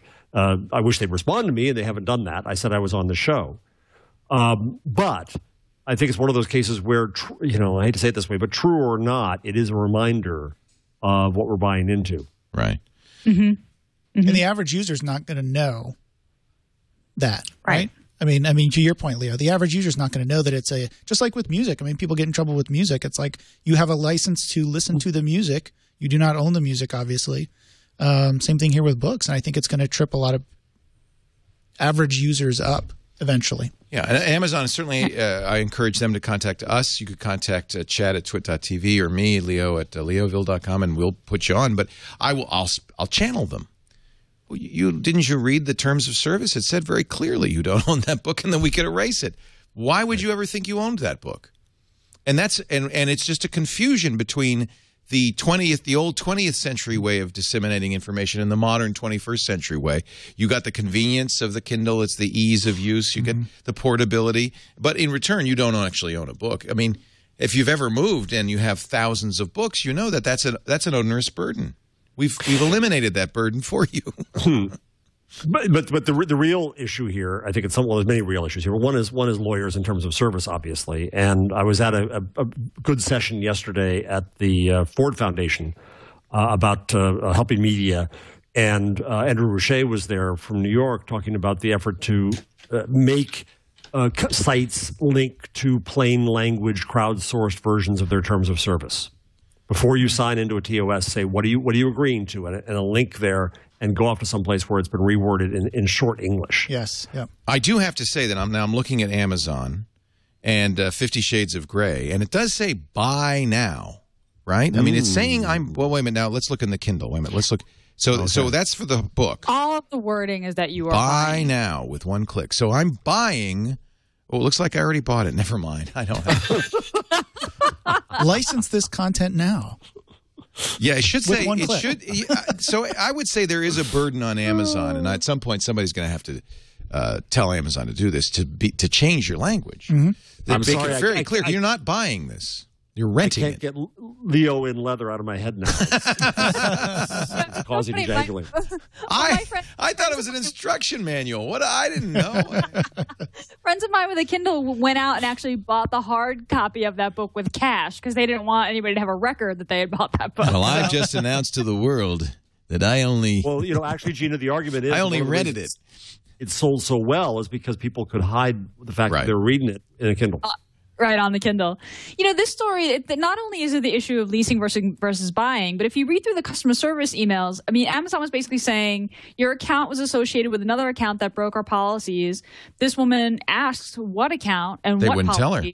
And they wouldn't tell her. So, and I feel like that's just a reasonable kind of expectation to say, if you're going to shut down my account, You have to give me. You got to give me something. You got to give me some. I guess, but there may be legal reasons they couldn't tell her. For instance, so sometimes, okay, I'll give you an example, and I don't know if this is germane or not. But if somebody calls me and asks me why an employee was terminated, I can't say, well, he was the biggest schmuck ever. I have to say I can't say anything about that. I can merely say he used to work here and he no longer works here. Because of liability to you. For liability reasons. And so I suspect that the lawyers at Amazon, Amazon's not trying to obfuscate, but they've been told, you can't talk about this issue. Well, all right, but I'll still go to Gina's trying to do the right thing, which is to come up with a principle of rights here. The principle should be that you have a right of appeal. If you're being accused of having some wrongdoing and you have real material loss to this, same as if I've argued with Google that when you get shut out as presumed to be a bad advertiser, I've said that they ought to have a jury of peers to judge this. There should be some mechanism of appeal. That's expensive, I know, but it's exactly the same, Leo, with every time you get knocked off YouTube. They should. However, I just have to point out they're very clear in their terms of service and their license. They're not doing anything that they are not absolutely entitled to do, and they don't say we have to explain it. In fact, I think didn't I just read it? They explicitly said we don't have to explain it. Yeah, I know. Yeah. Well, and which is where the FTC, John Leibovitz, the head of the FTC, was at this thing yesterday, and that's the point made. When Verizon comes along and said recently, when you're one of our customers on the phone, we are going to watch your browser history. We're going to do this. We're going to do that, and we're going to sell it to people. And yeah, you can opt out if you go through about 87 steps, hoops of fire and glass. But as long as they told you they're going to do it, then as noxious as it might be, there's absolutely no liability then. The problem is it's hidden in a TOS. So I think what again, if this case is real or not, it forces a discussion about terms of services again, and we've got to figure out a better way to deal with making that public. Cory Doctorow does talk a little bit about speculates a little bit about what's going on, and it has to do with. In English language book contracts, it's almost always the case. Countries where English isn't the native or official language are, quote, open territory. That means if a writer sells her English language rights in Canada and the U.S. to Macmillan, the U.K. to Penguin, both Penguin and Macmillan are legally allowed to sell competing versions to Norway. Mm-hmm. However, the universal approach taken by ebook retailers is to pretend that open territory doesn't exist. If no publisher is registered as the exclusive provider in an area, the retailers refuse to sell to people in those countries. So it may very well be that Amazon said, you're in Norway, you bought the English version, you can't do that, and just erased it. That sounds like something they might do. Yeah. I don't know. Anyway, there's all sorts of reasons they might do it. There's even reasons why they may not be able to or may not be willing to explain it. And so people, I think it certainly behooves them just morally and ethically to be very clear. And maybe there should be a pop-up saying, hey, by the way, you're not buying this book. You're just renting it. And if we decide to terminate your rights, it's gone. Or at least the first time you buy a book, right? I mean, the first time. Maybe they do. I mean, they say they do. They have it in the terms of service. Don't you read that? Yeah, amazingly. Come on. I love the South Park episode where the Apple terms of service allowed us to enslave you. And didn't you read the terms of service? I read the terms of service. It was a very good send-up. Kind of foul, but it was a very good send-up. Okay, good choice. Thank you, Gina. Sure. Jeff Jarvis, what's your story? All right, I've got to go to my European friends, and it's not the fact that Google and Nokia and other companies entered into an agreement to start a service so that you can blur your house on maps. I won't go to that. I won't do that. I won't do it. It would just be too obvious. Yeah, it would be. But now that there are publishers in Germany and France and Brazil all threatening to pull, their stuff from Google and try to get laws passed to charge them, Google finally is fighting back. And in France, they sent a letter to a bunch of government ministers saying that this would be deadly, it would kill them, and basically threatening if they're told they have to pay for the links, they'll just stop linking to publishers. And they send 4 billion links to media in France alone in a month. And I think it's high time for Google to fight back. Yes. Talking about cutting off your nose to spite your face. Yeah, Google should nice just walk. Gallic nose it is. Yeah. Well, it's easier to cut off that way. I like this. We might do the whole show this way. You just pick a story, pick a story, pick a story. This is a good way to do it. Yeah. Yeah. Why should I do any work? Aaron, did you pick a story? I did, actually, and this is about Google Maps. So Google Maps has started, I think they actually previewed this at Google I/O. they're walking cameras backpack cameras. And they can walk around trails and things like that where you wouldn't normally obviously get a car or the tricycle. So right now they're doing the Grand Canyon, which I thought was really cool. So they're starting with the Grand Canyon. It makes sense. And they're going to be walking around with these cameras and doing basically Google Maps for trails. And if you haven't seen these things, they're really interesting. They've got the look at that, the soccer ball camera looking thing and on the back. It's painted Google colors. Yeah, of course. Yeah, and it's the nice Android green there. Leo would buy one if he could. I would. Are you kidding? Heavy. I'd love to walk around with that. They say they're 40 pounds. They weigh about 40 pounds. So can you imagine going up and down the Grand Canyon with 40 pounds on your back? Yeah, that's hefty. So yeah, they actually said, I was listening to an NPR story on this morning, and they said that they specifically picked people to wear these things. They had to like pass a little bit of a physical, apparently. I would think they'd want to hire guides who walk around there all the time, right? Who are strong, tough. Yeah, they're probably there too, but they're just not wearing the backpacks. But the really cool thing about this too is they have Android apps. I'd never seen this before, but they actually have Android apps that talk to the backpacks, and they can control what's going on with the cameras and the system and monitor the heat and all this kind of stuff with an app that they built that runs right on Android. So they're walking around with a thing on their back, but they're looking down at their phone. Hopefully they don't fall off the edge. Jeez. Actually, one of these guys is a Google engineer. Mm-hmm. Yep. And it captures images every 2.5 seconds, 15 cameras, 5 megapixels each.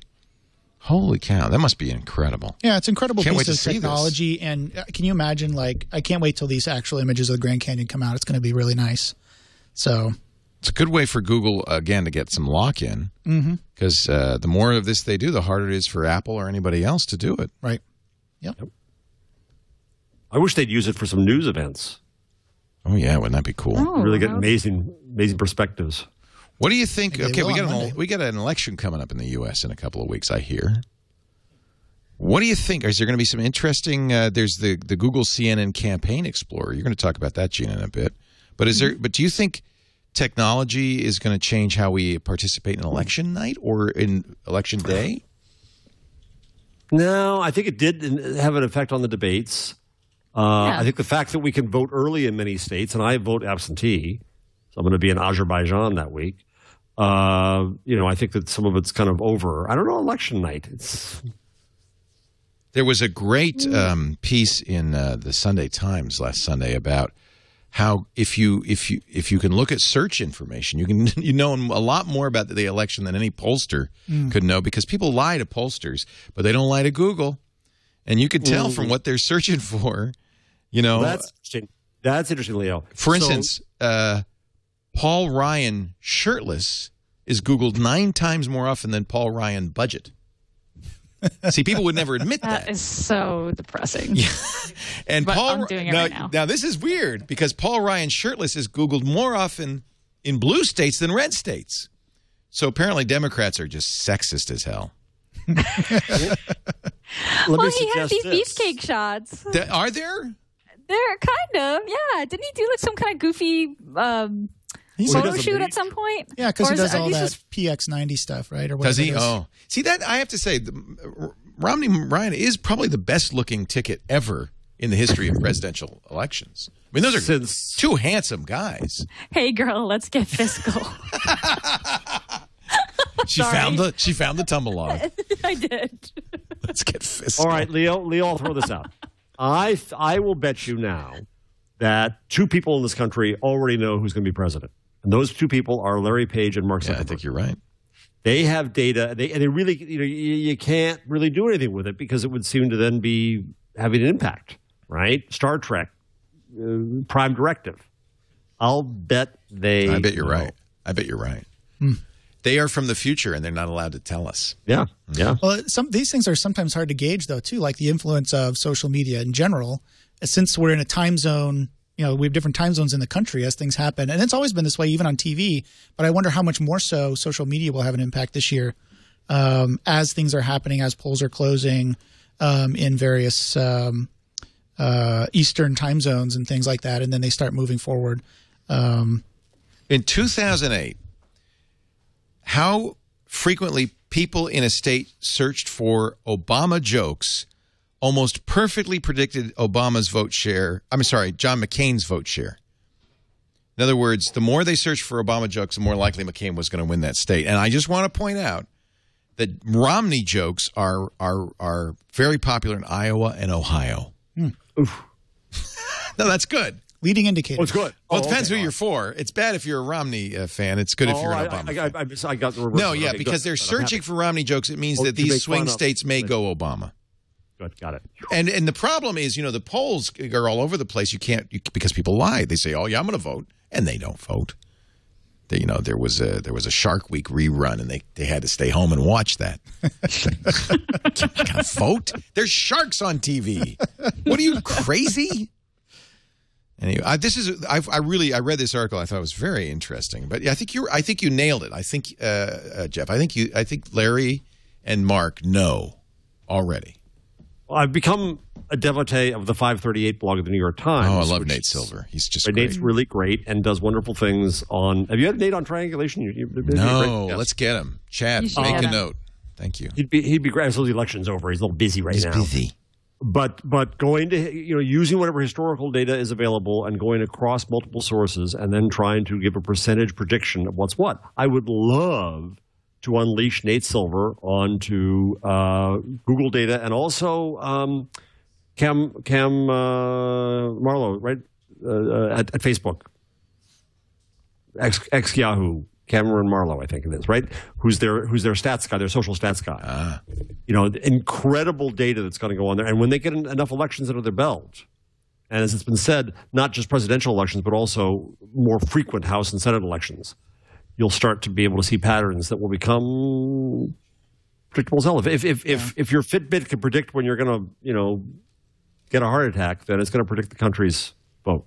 Yeah, I mean, there's just so much more data available right now. I mean, if you're a statistician or a pollster, over the past like 4 to 8 years, I mean, you must just be pulling your hair out. I don't know if you send this through a MapReduce engine or what, but there's just so much more data right now to analyze than there ever was before. That's why Nate's having such fun. Yeah. Yeah. All right, we're going to get to our tool. This is an apropos segue into our tool tip and number of the week, starting with you, Gina Trapani, and your tool of the week. Google and CNN launched Google's new Campaign Explorer. If you go to google.com/elections, there's a link there for Explorer. It lets you visualize ad spending, fundraising, candidate travel from the presidential campaigns, the U.S. presidential campaigns on an electoral map, which is pretty cool. There's some really good, neat data here. This is for developers. This is a really neat HTML5 app. For political junkies, just neat to see what's going on. You can dive into data for a state, compare multiple states. You can save and share snapshots with your own insights. So it's cool. You can kind of just click around the map and see what's happening with the different candidates in different states and compare. And everything's in red and blue, and it's really pretty and snappy. And Leo is demonstrating right now. Actually, Chad is. Yeah, Colorado versus Ohio. Yeah. Colorado versus Ohio. Yeah. Wow, this is just great. Boy, is that neat. Fundraising and travel. Yeah. Very cool. Campaign Explorer, easiest to find at google.com/elections, which is a kind of a big elections news page. But up there in the menu, there's a list of things, including YouTube Live, Explorer. What are they going to do with YouTube Live? I guess YouTube really is getting into... Though they've got all the debates, but I imagine they'll do campaign coverage too, right? I know a lot of people who watch the debates on YouTube. I did. A lot. After the fact or live? After the fact. Yeah. Both. I tried both. I tried to watch them live when I had time. Yeah. Yeah. I'm not going to be here because I'm going to Australia, but I think we're going to do election night coverage. But not cool. Who's winning, but of, I don't know. Yeah, we're going to do some stories about what happened with the tech. We'll probably use this google.com/elections tool. Interesting. That'll be with Tom Merritt, Justin Robert Young, a few other people. Nice. That'll be interesting. Justin Robert Young is our Jon Stewart. Yeah. He will add the comedy side to that. Very nice tool. Thank you, Gina. How about a number from you, Mr. Jarvis? All right. Well, we might as well stick with the election theme. I could go with the fact that Iceland's voters approved their crowdsourced constitution to go to the next step. That's amazing. That's just amazing. Yeah. I also love that there are 66% of the half of Iceland's 235,000 qualified voters participated. So it's a town. But I'll do this instead. YouGov has the top brands for right and left. So the top brand for Democrats Yeah. Google, followed by Amazon, Cheerios, Clorox, and Craftsman. I guess that's because we work hard. I use all of those, yeah. The Republicans. Okay. Top brand. You get one guess. Fox News. Fox News, okay. Followed by the History Channel, followed by Craftsman, followed by Chick-fil-A. We know why that is. Chick-fil-A. How funny. So Craftsman was in, did you say Craftsman was in both? It's both. It was also in the independent voters. I think that's kind of a blue-collar thing, right? People actually still work I'm a with their Stanley hands. guy. I'm more of a Stanley guy than Craftsman. Craftsman's okay. Or Steel. I like Steel. You think Craftsman's better? Okay, so Lisa, who's, very handy, she says Craftsman's better. Interesting. John, do you have an opinion on tools? Craftsman's lifetime guarantee. Yeah, I guess so. See, I didn't even know that. I just buy whatever the hell I'm surprised Coke wasn't on this list. Yeah, what about I don't beverage brands? That's weird. It's Yuka, but I don't know what their methodology I can was. tell you, Apple is definitely leftists. Yep. It has Levi is left. Levi, too. It's in San Francisco. Yeah. Commie Town, beautiful. USA. Chat room's now telling me Craftsman has a lifetime warranty. Apparently, I'm just out of it. Leo. If a Craftsman tool breaks, Sears will replace it free. See, everybody's nodding like, yeah, that's common knowledge. Craftsman's the Chromebook So out of it. of tools. Yeah. Aaron, do you have, maybe that's it. I'm just a snob. That's what Twitter, people have been telling me this on Twitter all week, that I'm a snob. And I guess I am. I'm a snob. And proud of it. I guess, I don't know. I'm just better than you all. Does that make me a snob? If that makes me a snob, so be it. Did you know that Tupperware will do the lifetime guarantee thing too? Tupperware too?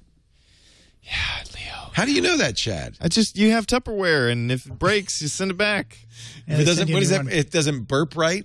Right. How do you know it's broken? We have cups that are from the 70s. Yeah. And Never someone's got like, those, hey, too. if those go bad, just send them back. Like if they I stain have cups in such that a way, are older than you, Chad. they stain or if they crack. You don't want a cracked cup. Yeah.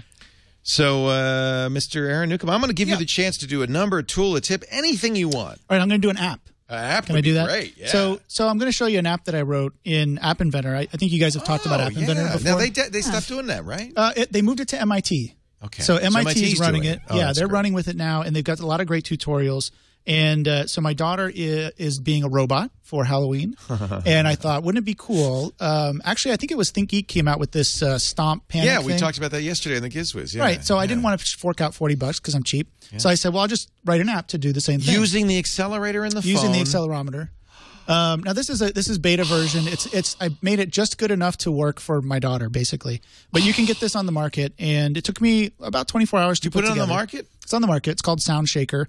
I'm not trying to advertise the app, but my point is that if you haven't tried App Inventor, you should really try it because it's a really, really good learning tool.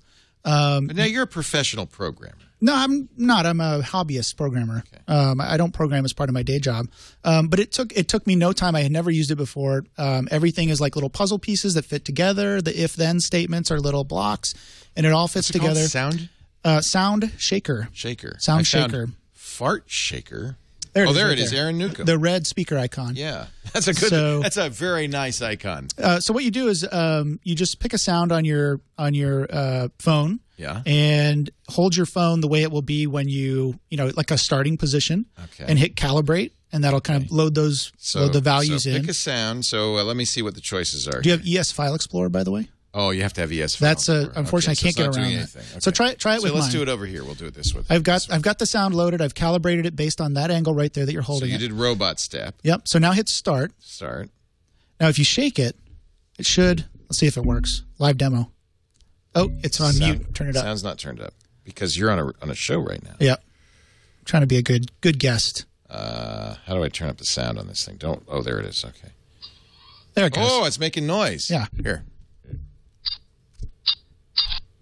If you shake it too often, there you go. Now it's gone. So it's pretty good. I just point out that everybody in our live studio audience has their phone out and is downloading that. So, I mean, bunch of Android users out there. That's awesome. It's a really simple little app. It's not guaranteed to work every time. I just got it to the point where I could make it work for. But the point is if you're in education or you want to teach programming and you want a simple way to do it, go look at App Inventor. They've got some great tutorials. and the simple videos and walkthroughs. You really should go look at it because it's a great way, I think anyway, to teach programming to kids. So there you go. Very, very cool. I'm glad MIT is taking good care of it. They seem to be. The one thing that they haven't done that I really hope they do is the ability to export the code so that it actually can be imported into – you can export the code, but it's not importable into something like Eclipse or the Android SDK. So if they do that, I think it would be great because I think kids are going to get into this and they're going to say, oh, now I want to go do something really complicated that they might not be able to do in App Inventor and they're going to get stymied. So, yep. So you mentioned I'll just do this real quickly because, by the way, Triangulation's coming up. Jonathan Abrams is here. Remember who that is? He created Friendster. Oh, yeah. Oh, wow. Yeah, and he's back with actually a really cool, you'll be interested in this, Jeff, social news site called Nuzzle. N-U-Z-Z-E-L. I haven't gotten into it yet. Awesome. I'm eager to watch. Yep. I check it every day now. I love Nuzzle. So Jonathan Abrams will be joining us. But meanwhile, I said I would mention. Now, I did try the Google Calendar, and it's nice. I mean, it's fine. And I've been using S Planner because I use Samsung phones, and that's the calendar that comes with it. But I ended up buying, and it wasn't cheap. I think it was $5, maybe $10, something called Business Calendar. Very generic name, but I like it. A broad variety of widgets, which is very important to me. In fact, the widgets let you create and set new appointments on it. It has a variety of views, which is always great. The month view is as you would expect, except that it's doing little colors here, so you can kind of get an idea. And you could pick individual calendars, turn them off and on from the month view. It even has a year view. You can select calendars. But I particularly like it. I use the agenda view. I particularly like it because of the choice of widgets. And I just also think it's a little bit prettier than I can select a period of time and then we'll show that. It's just a little bit prettier than the generic Google Calendar, and it has a lot of functionality, which is fantastic. So it's called Business Calendar. I'm not sure how much it is. There it is, $4.99. All right. I tried a lot. Calengoo, which seems very popular. I don't like very much aesthetics mostly, but I think this is a pretty good business calendar. That's it. Now Lizard 77. Oh yeah, she was Jonathan Abrams. She was telling me that Jonathan Abrams is here, so we're going to do that. I guess that's it. Thank you, Aaron, for sticking around. You've been here all day. Aaron. Great no to problem. Have you. Yeah, thanks, Always Aaron. nice to have you. It's always good to be here with you guys. So next week it will be the founder and former CTO of Best Buy and the founder of the Geek Squad, Robert Stevens. Robert Stevens will join us in studio. That should be very interesting. Yeah. Fun. Yeah. Jeff Jarvis is at the City University of New York. He teaches journalism there. The author of Public Parts. His blog is buzzmachine.com. Always great to have you. Highlight of the week. Yes. Gina Trapani, the new mom. A sleep-deprived new mom falling asleep. Sorry, I was a little quiet today. Would not have known. You were fabulous. Look at that. Look at that. Here's a guy with Jeff's book in the front row. Jeff, just come here. Come here. Hold it up to the TV. Hold it. Bring it over to the TV and just have Jeff. No, you can come in here. Come here. Hold it up right over here. You got to get closer. It doesn't work if you're that far away. Just hold it up to the TV. Yeah, right here. Right. The guy is so nice. He's walking around. You don't want to be on camera? Are you in the witness protection program? There he is. Okay. Wait a minute. Show us the shirt, though, because I want to see the shirt. This is a great shirt. Come here. It's got like all the little androids on it. It's got little androids on it. Oh, I'm jealous. Awesome. That's great. Super fan. Right on. Do you work for Google, or you just were there at the store? No, Where are you from? Mexico City. Mexico City. Yeah. Nice to see you. Thank you. yeah, long way. A long way. Leo, would you autograph that for me? Well, okay. API guru. Wow. I'm a developer. Nice. Oh, he's a developer. Yes. Will I wrap that up for you, Jeff? Yes, please. Yes. All right. We'll send it. We'll mail it. If you would autograph it for me. I will autograph. I'll just use your name. That's right. Okay. Right. He'll never know the difference. If it's illegible, it's me. JJ. Gina Trapani also blogs at smarterword.org, and she is the author of Think Up at thinkup.com. Thank you, Yes, Jeff. indeed. Thank you, Gina. Great to Thank be you, here. Aaron. Thank you, everybody, for joining us. We do the show Wednesdays, 1 p.m. Pacific, 4 p.m. Eastern Time. Currently 1800 UTC. It'll be 1900 UTC, or is it the other way? No, yeah, it'll be 1900 UTC after we... when do we change the clocks? November 4th? Okay. No, not November 4th. 2nd. 4th? After Election Day. Anyway, I don't know. On Sunday. On Sunday. A week from Sunday. All right. Thank you, everybody, for being here. We'll see you next time on This Week in Google.